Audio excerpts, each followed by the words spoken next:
Hey guys, Hey. how are you doing? Welcome to our vlog. This is Above All. This is where we're going to meet and talk about marriage and give you some inspiration if you're entering into marriage, or some encouragement if you're already in marriage and just looking to move forward and just kind of getting started out. So the first one, we really wanted to speak to our recently engaged, or the guy got it in his pocket and hasn't given her the ring yet. So he's going to share this video to kind of, you know, whatever you want to do. If you do that, let us know. But we really wanted to talk to you guys, so we're just going to go ahead and give you our 6 tips for entering into marriage. Let's get it.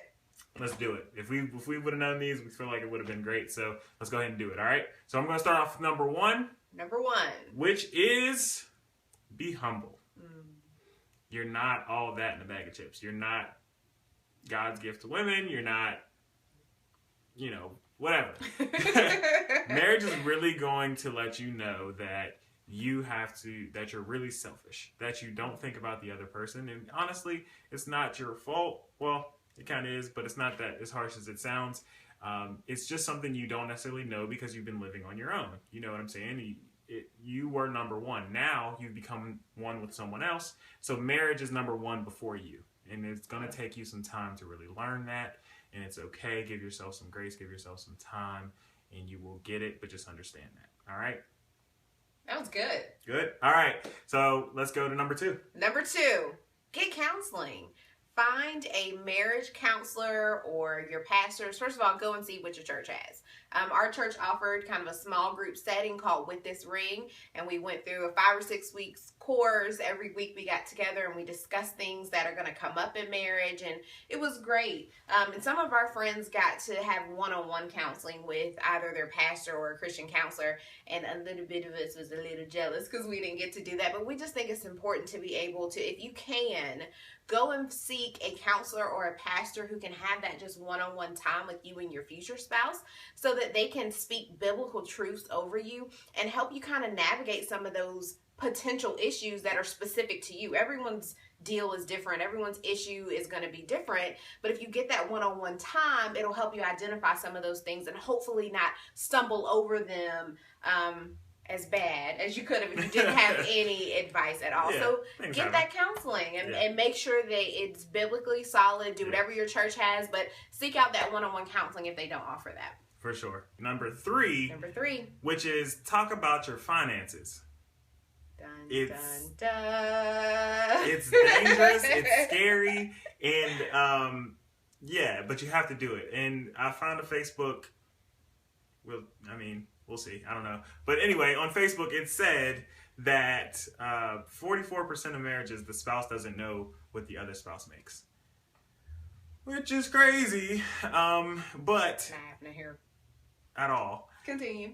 But it happens. You have to talk about it. The main, one of the biggest reasons that the divorce rate is so high is because of finances. It's not because there isn't enough finances. It's not because, you're struggling. It's because you don't know how to communicate about finances, or, they don't necessarily know how to think about finances in a way that will grow them in a marriage. So really, we took Financial Peace University with Dave Ramsey, which was awesome, which was great. We definitely highly recommend it. If your church has it, find it. If your church doesn't have it, I'm sure that there's a church near you that has it. Check it out, and it'll start to teach you how to talk about future, how to plan, how to sacrifice. There was a time period where she couldn't get her feet done. She didn't like that. But we were on the same goal and we knew we wanted to do some stuff, so it was easier to give that sacrifice rather than me just, coming in like the dead and saying, hey, you can't have your feet done. So go ahead and start talking about that stuff, all right? Yeah. Great. Number 4, find marriage mentors, which may be a little bit of a foreign concept to you. Yes. But early in our engagement, we found a couple that we just kind of were drawn to at our church, and they've been married for 11 plus years, have 3 beautiful children, and we just truly enjoyed hanging out with them. We'd play spades and cook out and just had a good time. But every time we had those interactions with them, we'd always leave with such nuggets of wisdom that helped us grow in our marriage and just kind of gave us a leg up for things that, we could have easily stumbled on if we hadn't thought, oh, mention that to us before. Mm-hmm. Let's not go down that path and start some argument that doesn't need to happen. And so we encourage you to find people that you just enjoy hanging out with, that you like their marriage. They have fun together and they remind you of you a little bit, but they're further along so that they have wisdom. So find marriage mentors and not your family. Just do somebody outside your family. Quick thing on that. It actually really helps, and it helps in ways that you don't even expect. So the husband told me, get a golf umbrella. Blew my mind. I didn't think about it. When it's raining outside, she doesn't want to get her hair done or her hair wet. I got my umbrella. Well, this whole side of my body is still wet. Well, he was like, yeah, go get the golf umbrella. Then that way you can like be wet, not be wet as well. So I went and got it. It was awesome. Anyway, take that tip, roll with it. Number 5, figure out what your love languages are. Yeah. And this is a big one. There's actually a book, 5 Love Languages by Gary Chapman. Don't quote me on the author. We'll do the link below. Don't worry about it. But get the book and actually read the book and talk about the book, because it's important to know how the other person needs to be loved. A lot of times what happens is we love the other person the way that we feel that we need to be loved, and that's necessarily what they need. So if we can take the time to figure that out, there's a few of them: gifts, love, words of affirmation, some other ones. Acts of service. There's a bunch. But anyway, read the 5. There's 5 main ones. Read them and start to work on that. What will happen is your spouse will start to open up to you and know that you're loving them and start to love you in the way that you need to be loved. And then it just, you give them love, they give you love, and then we're all loving each other. And then, hey, so go ahead and start doing that, all right? Number 6 is talk about your expectations. Yes, please. Before you walk down the aisle, before you jump the broom, before you smash the glass or whatever your cultural reference is to weddings. Even if you have gotten married and you haven't done it, do it immediately. Yes. Talk about your expectations, and here's why. You as an individual have expectations for yourself. We just do. Whether that's in our careers, in our workplace, in our home life, whatever. We just expect things of ourselves. We also expect things of our spouse. Well, if we don't ever talk about it, then I could have expectations of him that he doesn't know I have. And he could have expectations of me that I don't know that he has.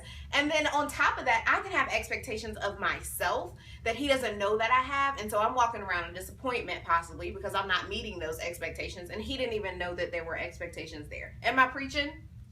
I'm preaching. Okay, so the point is... Your hair's preaching. Right. You have to talk about your expectations, not so that you have this goal to attain, because honestly, a lot of times our expectations are realistic and you have to give yourself grace. You're not going to get there overnight, but just so that the other person is aware, so that they know what you're doing and that you're not fighting this battle that you don't know. Our first year of marriage was a little tough because I had in my mind that I was going to be the wife that my mom is, who's 22 years in, or the wife that my grandmother was, and she was 57 years in. And they were, they're in it for all these years, and they did not have what I wanted to be at year 1.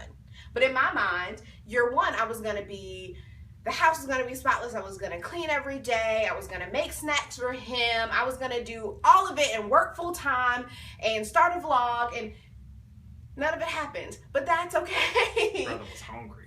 That's not true. I could don't act like that. The point, though, is I had all that in my mind, and I never communicated that to him. And so it became an issue because I was, frustrated with myself, and he didn't understand why. So just take the time to talk about what you expect from each other.